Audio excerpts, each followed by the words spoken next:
இப்போதே அமெரிக்கர்கள் பயப்படுகின்றார்களா? அமெரிக்காவுக்கு முழுமையான ஆதரவை வழங்கக்கூடியவர்களும் பயப்படுகின்றார்களா? நாங்கள் இன்னும் எங்களுடைய முழுமையான ஆட்டத்தை ஆரம்பிக்கவே இல்லையே. ஐக்கிய அரபு அமீரகத்திற்கு எதிராக மீண்டும் தாக்குதல்களை மேற்கொண்டிருக்கக்கூடிய ஈரானிய இராணுவத்தினரும் ஈரானின் தரமான காய் நகர்த்தல்களும் ஐநாவின் பாதுகாப்பு சபையில் அமெரிக்காவின் தலைமையில் முன்வைக்கப்பட போகும் புதிய தீர்மானம். இந்த தீர்மானத்தினை சீனாவும் ரஷ்யாவும் வீட்டோ செய்வார்களா? டொனால்ட் ட்ரம்ப் குறித்த தீர்மானத்தின் மூலமாக எவ்வாறான காய் நகர்த்தல்களை மேற்கொள்வதற்கு திட்டமிட்டுள்ளார். ஈரானின் தாக்குதல்களினால் யுத்த நிறுத்தம் முறிவடையவில்லை, இது ஒரு தனி நடவடிக்கையாகும் என புலம்பி திரியும் அமெரிக்க போர் அமைச்சரும் கூட்டுப்படை தளபதியும் ஹிஸ்புல்லா இராணுவத்தின் உச்ச தாக்குதல்களும் இஸ்ரேலி ஆக்கிரமிப்புக்கும் லெபனானுக்கும் இடையிலான அடுத்த கட்ட கலந்துரையாடல்களும் காசாவின் கள நிலவரங்களும் சூடானி அரசு இராணுவத்திற்கு எதிராக போரை விரிவாக்கும் ஐக்கிய அரபு அமீரகமும் இதற்காக களமிறக்கப்பட்டிருக்கக்கூடிய எத்தியோப்பியாவும்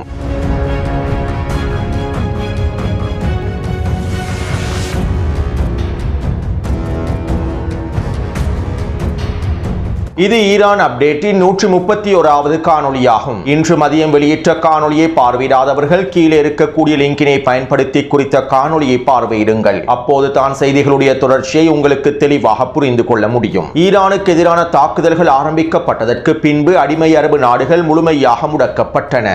இந்த சந்தர்ப்பத்திலே ஐக்கிய அரபு அமீரகத்தினுடைய பிராந்திய செயற்பாடுகளும் முழுமையாக முடக்கப்பட்டிருந்தன. சூடானிய களத்திலே சூடானி அரசு இராணுவத்திற்கு எதிராகவும் சூடானி அரசாங்கத்திற்கு எதிராகவும் ஐக்கிய அரபு அமீரகம் பல ஆயுத குழுக்களை பயன்படுத்தி தாக்குதல்களை மேற்கொண்டு வருகின்றது. சூடானிய களத்திலே நடைபெற்று வரக்கூடிய உள்நாட்டு போரில் RSF படைகளுக்கு பயங்கரவாதிகளுக்கு முழுமையான ஆதரவை ஐக்கிய அரபு அமீரகம் வழங்குகின்றது. ஈரானுக்கு எதிரான போர் ஆரம்பிக்கப்பட்டதற்கு பின்பு மத்திய கிழக்கு நாடுகள் முழுமையாக முடக்கப்பட்டதற்கு பின்பு சூடானிய களத்திலே RSF படைகளும் பின்வாங்கி இருந்தார்கள். சூடானிய அரசு இராணுவம் பல தரைவழி தாக்குதல்களை மேற்கொண்டு பல இடங்களை மீண்டும் கைப்பற்றிக் கொண்டார்கள். மேலும் கடந்த 3 வாரங்களுக்கு மேலாக யுத்த நிறுத்தம் நடைமுறைப்படுத்தப்பட்டது. ஐக்கிய அரபு அமீரகத்தினுடைய செயற்பாடுகள் ஆரம்பிக்கப்பட்டு RSF படைகளுக்கு தேவையான ஆயுத பரிமாற்றமும் தொடர்ச்சியாக நடைபெற்றுள்ளது. அது மட்டுமல்லாமல் 3 மாதங்களுக்கு முன்பு எத்தியோப்பியா வழியாகவும் ஐக்கிய அரபு அமீரகம் சூடானி அரசு இராணுவத்திற்கு எதிராக தாக்குதல்களை மேற்கொள்வதற்கு திட்டமிடுவதாக காணொலிகளில் குறிப்பிட்டிருந்தேன். இதற்காக எத்தியோப்பியா ஐக்கிய அரபு அமீரகத்திற்கு முழுமையான ஆதரவை வழங்கியுள்ளது. எத்தியோப்பியாவுக்கும் சூடானுக்கும் இடைப்பட்ட எல்லை பிரதேசத்தினூடாக தரைவழி தாக்குதல்களை மேற்கொள்வதற்கு ஐக்கிய அரபு அமீரகம் எல்லா விதமான காய் நகர்த்தல்களையும் மேற்கொண்டிருந்தது. எனவே இப்படியான நிலைமையில் நேற்றைய தினம் எத்தியோப்பியாவினுடைய எல்லை பிரதேசத்திலிருந்து சூடானி அரசு இராணுவத்திற்கு எதிரான ட்ரோன் தாக்குதல்கள் ஆரம்பிக்கப்பட்டுள்ளன. சூடானிய தலைநகரில் இருக்கக்கூடிய விமான நிலையத்தினை இலக்கு வைத்தும் இந்த ட்ரோன் தாக்குதல்கள் மேற்கொள்ளப்பட்டுள்ளன.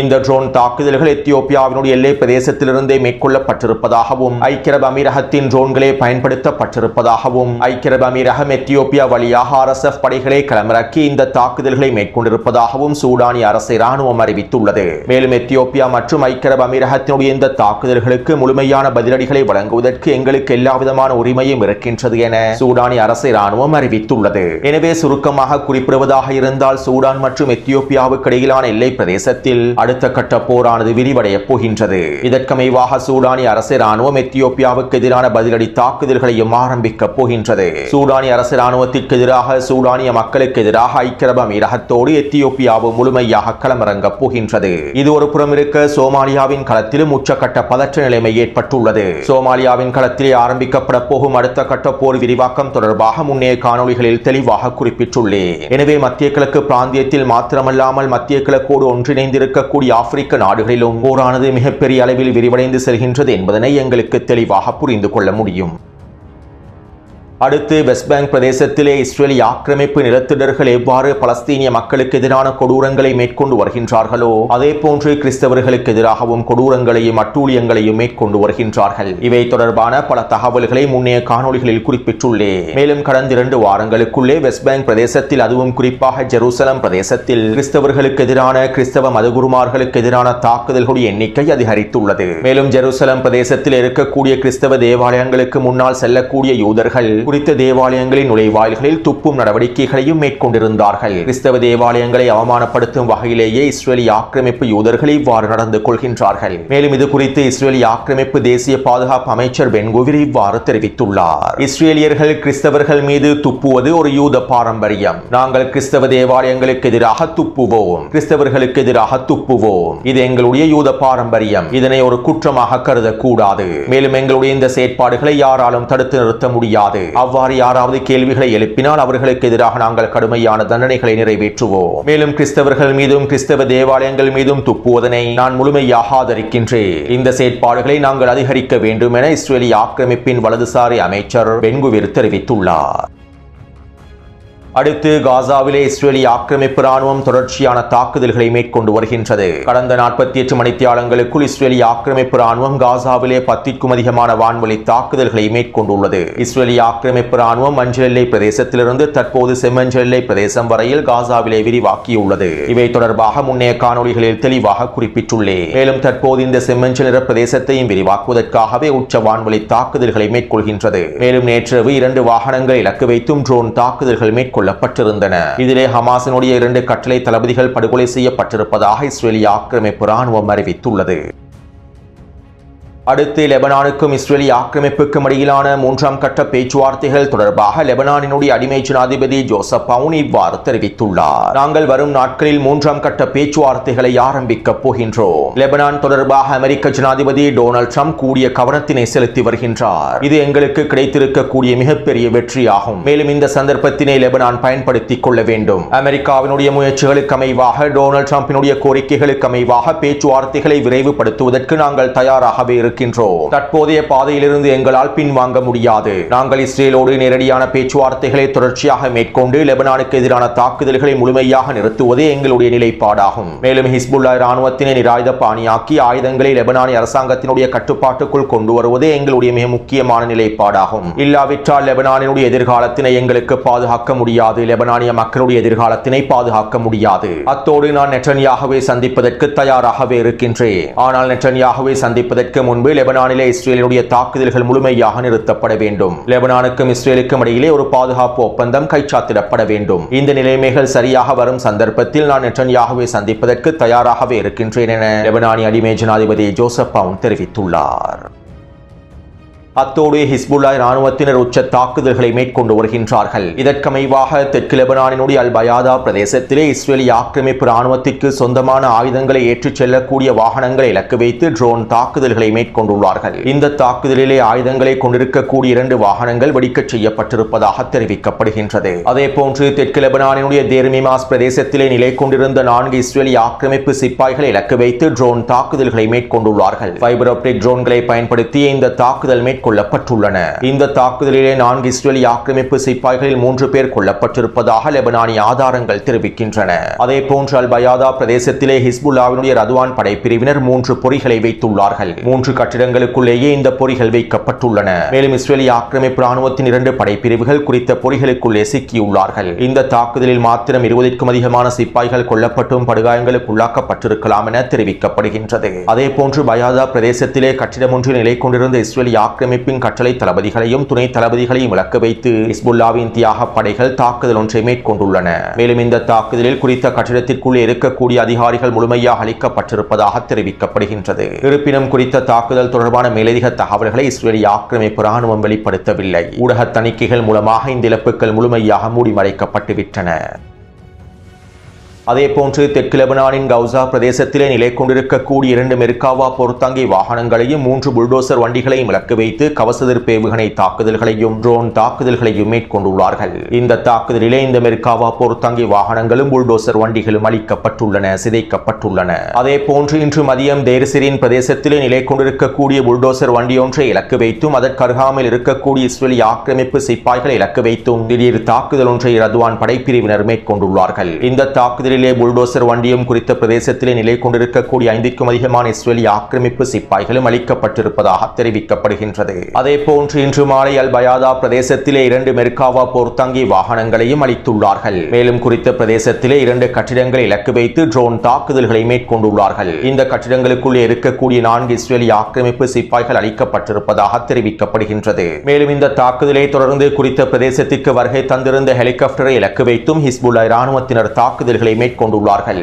இந்த தாக்குதலினால் குறித்த ஹெலிகாப்டரானது சேதமடைந்திருப்பதாக தெரிவிக்கப்படுகின்றது. இருப்பினும் இஸ்ரேலிய ஆக்கிரமிப்பு ராணுவம் குறித்த ஹெலிகாப்டர் தாக்கப்படவில்லை என அறிக்கைகளை வெளியிட்டுள்ளது. ஆனால் லெபனானிய கள ஆதாரங்களுக்கு அமைவாக குறித்த ஹெலிகாப்டர் இலக்கு வைக்கப்பட்டு சேதமடைந்திருப்பது உறுதி செய்யப்பட்டுள்ளது. அதேபோன்று இன்று மாலை தேர் சிரியன் பிரதேசத்திலும் அல் பயாதா பிரதேசத்திலும் நிலை கொண்டிருக்கக்கூடிய 3 மெர்காவா போர்த்தங்கி வாகனங்களுக்கு எதிராக ட்ரோன் தாக்குதல்கள் மேற்கொள்ளப்பட்டுள்ளன. மேலும் குறித்த பிரதேசத்திற்குள்ளே ரத்வான் படைப்பிரிவினர் ஊடுருவி தாக்குதல்களை மேற்கொண்டுள்ளார்கள். கிட்டத்தட்ட 2 மணித்தியாலங்களுக்கு மேலாக துப்பாக்கிச் சூட்டு தாக்குதல்கள் மேற்கொள்ளப்பட்டிருப்பதாகவும் நேரடியான மோதல்கள் விரிவடைந்திருப்பதாகவும் தெரிவிக்கப்படுகின்றது. அடுத்து நேற்றிரவு ஃபுஜேரா துறைமுகத்தை இலக்கு வைத்து ஈரான் தாக்குதல்களை மேற்கொள்வதற்கு 1 மணித்தியாலத்திற்கு முன்பு ஈரானின் ஹெந்தலா ஹேக்கர்ஸ் குழுக்கள் ஃபுஜேரா துறைமுகத்தினுடைய அனைத்து தளங்களை இலக்கு வைத்தும் சைபர் தாக்குதல்களை மேற்கொண்டுள்ளார்கள். ஃபுஜேரா துறைமுகத்தில் இருக்கக்கூடிய பெட்ரோலிய நிறுவனங்களுக்கு எதிராகவும் எண்ணெய் உற்பத்தி தளங்களுக்கு எதிராகவும் மிக முக்கியமான பாதுகாப்பு வலைத்தளங்களுக்கு எதிராகவுமே இந்த சைபர் தாக்குதல் மேற்கொள்ளப்பட்டிருப்பதாக தெரிவிக்கப்படுகின்றது. மேலும் இந்த சைபர் தாக்குதலிலிருந்து ஃபுஜேரா துறைமுகத்தினை இன்னும் மீட்டெடுக்கவில்லை என்றும் ஃபுஜேரா துறைமுகத்தோடு சம்பந்தப்பட்டிருக்கக்கூடிய அனைத்து வலைத்தளங்களும் முழுமையாக முடக்கப்பட்டிருப்பதாகவும் தெரிவிக்கப்படுகின்றது. அத்தோடு ஈரானினுடைய வெளியுறவுத்துறை அமைச்சர் அப்பாஸ் அரக்சி அவர்கள் எக்ஸ் தளத்தில் இவ்வாறு குறிப்பிட்டுள்ளார். ஒரு அரசியல் நெருக்கடிக்கு இராணுவ தீர்வுகள் இல்லை என்பதனை ஹெர்முஸ் ஜலசந்தி பிரதேசத்திலே நடக்கக்கூடிய அனைத்து சம்பவங்களும் உறுதிப்படுத்துகின்றன. தற்போது பாகிஸ்தானிய மத்தியஸ்தர்கள் மூலமாக பேச்சுவார்த்தைகள் மேற்கொள்ளப்பட்டு வருகின்றன. நாங்கள் எங்களுடைய நிலைப்பாடுகளை பாகிஸ்தானிய மத்தியஸ்தர்களுக்கு தெளிவாக எடுத்துரைத்துள்ளோம். மேலும் தீய எண்ணம் கொண்டவர்களினால் மீண்டும் சகதிக்குள்ளே இழுத்துச் செல்லப்படுவதனை அமெரிக்கா கவனமாக கையாள வேண்டும். போர் மீண்டும் ஆரம்பிக்கப்படுவதனை அமெரிக்கா எச்சரிக்கையாக கையாள வேண்டும். ஐக்கிய அரபு அமீரகமும் அவ்வாறே செய்ய வேண்டும். நீங்கள் மிகவும் கவனமாக நடந்து கொள்ளுங்கள். ஹெர்முஸ் ஜலசந்தி பிரதேசத்திலே டொனால்ட் ட்ரம்ப் அறிமுகம் செய்திருக்கக்கூடிய ப்ராஜெக்ட் ஃப்ரீடம் என்கின்ற திட்டம் ஒரு முட்டுக்கட்டை திட்டமாகும். மேலும் இந்த திட்டம் முழுமையாக தோல்வி அடைந்துவிடும் என ஈரானிய வெளியுறவுத்துறை அமைச்சர் அப்பாஸ் அரக்சி அவர்கள் தெரிவித்துள்ளார். அதாவது ஈரானிய வெளியுறவுத்துறை அமைச்சர் அப்பாஸ் அரக்சி அவர்கள் அமெரிக்காவுக்கு எதிரான ஐக்கிய அரபு அமீரகத்திற்கு எதிரான மிரட்டல்களை வெளியிட்டுள்ளார். இப்படியான நிலைமையில் அமெரிக்க போர் அமைச்சர் பீட் ஹெக்ஸட் விசேட ஊடக சந்திப்பொன்றை நிகழ்த்தியிருந்தார். இதன்போது அமெரிக்க ஊடகவியலாளர்கள் அவரிடம் பல கேள்விகளை எழுப்பியிருந்தார்கள். ஈரான் ஹெர்முஸ் ஜலசந்தி பிரதேசத்திலே அமெரிக்க போர் கப்பல்களுக்கு எதிராக தாக்குதல்களை மேற்கொண்டு விட்டது. எண்ணெய் கப்பல்களுக்கு எதிராக தாக்குதல்களை மேற்கொண்டு விட்டது. ஐக்கிய அரபு அமீரகத்திற்கு எதிரான தாக்குதல்களையும் ஆரம்பித்துள்ளது. இது போர் நிறுத்தத்தை முறிக்கக்கூடிய செயல் அல்லவா? இதனால் அமெரிக்கா எப்போது ஈரானுக்கு எதிரான தாக்குதல்களை ஆரம்பிக்கும் என கேள்விகள் எழுப்பப்பட்டன. இதற்கு போர் அமைச்சர் பீட் ஹெக்ஸட் இவ்வாறு பதில் வழங்கினார். ஈரானின் தாக்குதல்களினால் போர் நிறுத்தமானது முறிவடையவில்லை. தற்போதும் போர் நிறுத்தம் அமுலில் தான் இருக்கின்றது. அதே நேரம் தற்போதைய நிலைமைகளை நாங்கள் உன்னிப்பாக கவனித்து வருகின்றோம். ஆபரேஷன் ப்ராஜெக்ட் ஃப்ரீடம் என்பது ஒரு தனியான இராணுவ நடவடிக்கையாகும். தற்போது ஹெர்முஸ் ஜலசந்தி பிரதேசத்திலே பதற்றங்கள் அதிகரித்துள்ளன. மேலும் நாங்கள் ஈரானோடு போரை நாடவில்லை. எங்களுடைய தற்போதைய நோக்கம் சர்வதேச கப்பல் போக்குவரத்தை பாதுகாப்பதாகும். ஹெர்முஸ் ஜலசந்தி பிரதேசத்திலே மனிதாபிமான நடவடிக்கைகளை மேற்கொள்வதாகும். ஹெர்முஸ் ஜலசந்தி பிரதேசத்திலே சிக்கிக் கொண்டிருக்கக்கூடிய அனைத்து கப்பல்களையும் முழுமையாக மீட்டெடுப்பதாகும். மேலும் ஹெர்முஸ் ஜலசந்தி பிரதேசத்தினை ஈரான் கட்டுப்படுத்தவில்லை. நாங்கள் தான் ஹெர்முஸ் ஜலசந்தி பிரதேசத்தினை கட்டுப்படுத்துகின்றோம். மேலும் ஹெர்முஸ் ஜலசந்தி பிரதேசத்திலே சிக்கியிருக்கக்கூடிய கப்பல்களை நாங்கள் முழுமையாக மீட்டெடுப்போம் என போர் அமைச்சர் பீட் ஹெக்ஸட் தெரிவித்துள்ளார். இவருடைய இந்த கருத்துக்களுக்கு பின்பு குறித்த ஊடக சந்திப்பிலே கலந்து கொண்டிருந்த அமெரிக்காவின் கூட்டுப்படை தளபதி ஜெனரல் கெய்ன் இவ்வாறு தெரிவித்தார். ஈரானுக்கும் அமெரிக்காவுக்கும் இடையிலே போர் நிறுத்தம் நடைமுறைப்படுத்தப்பட்டதிலிருந்து ஈரான் அமெரிக்காவுக்கு எதிராக 6 தடவை தாக்குதல்களை மேற்கொண்டுள்ளது. அமெரிக்காவினுடைய நலன்களுக்கு எதிராகவும் அண்டை நாடுகளுடைய நலன்களுக்கு எதிராகவும் ஈரான் இந்த தாக்குதல்களை மேற்கொண்டுள்ளது. மேலும் ஈரான் மேற்கொண்டிருக்கக்கூடிய இந்த தாக்குதல்கள் யுத்த நிறுத்த மீறலாக இருக்காது. மேலும் ஈரானினுடைய இந்த தாக்குதல்கள் மீண்டும் ஈரானுக்கு எதிரான போரை ஆரம்பிப்பதற்கான வரம்புகளுக்கு கீழேயே இருக்கு. அதே நேரம் நாங்கள் அனைத்தையும் உன்னிப்பாக கவனித்து வருகின்றோம். மேலும் போர் நிறுத்தம் நீடிக்கும் என கூட்டுப்படை தளபதி தெரிவித்துள்ளார். அதாவது ஈரான் அமெரிக்காவின் நலன்களுக்கு எதிராக அமெரிக்காவின் போர்க்கப்பல்களுக்கு எதிராக தாக்குதல்களை மேற்கொண்டுள்ளது என்பதனை அமெரிக்க கூட்டுப்படை தளபதியை ஒப்புக்கொண்டுள்ளார். மேலும் ஈரானினுடைய இந்த தாக்குதல்கள் யுத்த நிறுத்தத்தை மீறாது என்றும் குறிப்பிட்டுள்ளார்கள். டொனால்ட் ட்ரம்பும் இதே கருத்தை தான் வெளியிட்டிருந்தார். முன்னே காணொலியில் இவை தொடர்பாக தெளிவாக குறிப்பிட்டிருந்தேன். அத்தோடு டொனால்ட் ட்ரம்பினுடைய இந்த கருத்துக்கள் அமெரிக்க போர் அமைச்சர் மற்றும் கூட்டுப்படை தளபதிகளுடைய இந்த கருத்து ஈரானுக்கு எதிரான இவர்களுடைய அடுத்த கட்ட சூழ்ச்சியையும் உறுதிப்படுத்துகின்றது. அதாவது ஈரானுக்கு எதிரான தாக்குதல்களை அமெரிக்கா அவசரமாக ஆரம்பிப்பதற்கு பயப்படுகின்றது. இதனால் தேவையான நேரத்தை பெற்றுக்கொண்டு இந்த வார இறுதியிலோ அல்லது சீனாவுக்கான விஜயத்திற்கு பின்போ தாக்குதல்களை மேற்கொள்வதற்கு திட்டமிட்டிருக்கலாம்.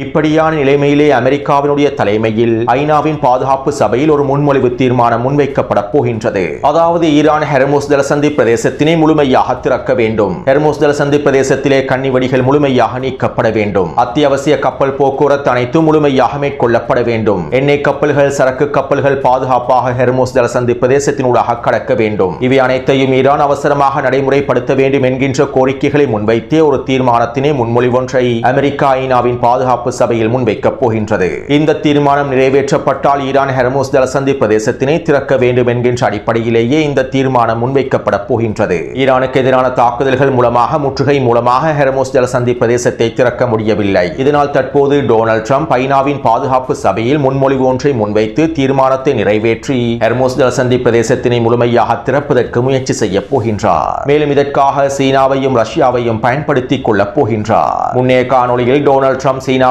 விடுத்திருக்கக்கூடிய கோரிக்கைகள் தொடர்பாக தெளிவாக குறிப்பிட்டுள்ளேன். ஹெர்முஸ் ஜலசந்தி பிரதேசத்தினை திறப்பதற்கு சீனா முழுமையான ஆதரவை வழங்க வேண்டும் என டொனால்ட் ட்ரம்ப் கோரிக்கைகளை முன்வைத்திருந்தார். எனவே இதற்கமைவாக ஐநாவின் பாதுகாப்பு சபையிலே முன்வைக்கப்பட போகும் தீர்மானத்திற்கு ரஷ்யாவும் சீனாவும் வீட்டோவை பயன்படுத்தக் கூடாது என்பதற்கான காய் நகர்த்தல்களையே டொனால்ட் ட்ரம்ப் மேற்கொண்டு வருகின்றார். வருகின்ற 14ஆம் தேதி டொனால்ட் ட்ரம்ப் சீனாவுக்கான விஜயத்தை மேற்கொள்ளப் போகின்றார். இந்த விஜயத்திற்கு பின்பே ஐநாவினுடைய பாதுகாப்பு சபையில் குறித்த தீர்மானம் முன்மொழிவு முன்வைக்கப்பட போகின்றது. மேலும் இந்த தீர்மானத்திற்கு எதிராக சீனா வீட்டோவை பயன்படுத்தக்கூடாது என்பதற்கான காய் நகர்த்தல்களை டொனால்ட் ட்ரம்ப் சீனாவினுடைய விஜயத்தின் போது மேற்கொள்வார். மேலும் ரஷ்ய அதிபர் புட்டினோடும் கலந்துரையாடல்களை மேற்கொண்டு குறித்த தீர்மானத்தினை வீட்டோ செய்வதிலிருந்து ரஷ்யாவையும் தடுத்து நிறுத்துவார். இதற்கமைவாகவே தற்போது ஐநாவின் பாதுகாப்பு சபையில் குறித்த முன்மொழிவு முன்வைக்கப்பட்டு வேலை திட்டங்கள் மேற்கொள்ளப்பட்டு வருகின்றன.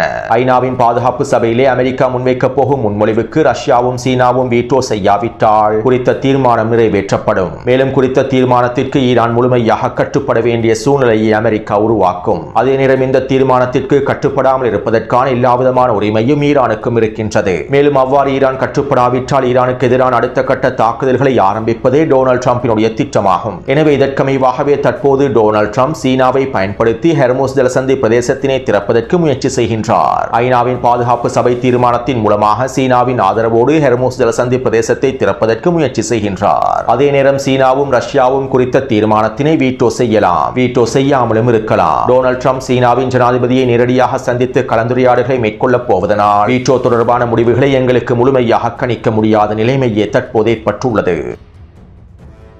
அத்தோடு இப்படியான நிலைமையிலேயே இன்றைய தினம் ஈரானினுடைய வெளியுறவுத்துறை அமைச்சர் அப்பாஸ் அரக்சி அவர்கள் அவசரமாக சீனாவுக்கு விஜயம் செய்துள்ளார். டொனால்ட் ட்ரம்பினுடைய நிர்வாகத்தின் இந்த காய் நகர்த்தல்களுக்கு அமைவாக சீனாவோடு அவசரமாக பேச்சுவார்த்தைகளை மேற்கொள்வதற்காகவே இன்று மாலை ஈரானினுடைய வெளியுறவுத்துறை அமைச்சர் அப்பாஸ் அரக்சி அவர்கள் அவசரமாக சீனாவுக்கு விஜயம் செய்துள்ளார். மேலும் நாளைய தினம் ஈரானிய வெளியுறவுத்துறை அமைச்சர் சீனாவினுடைய தலைவரையும் ஏனைய தலைமைகளையும் சந்தித்து விசேட கலந்துரையாடல்களை மேற்கொள்ளப் போவதாகவும் தெரிவிக்கப்படுகின்றது.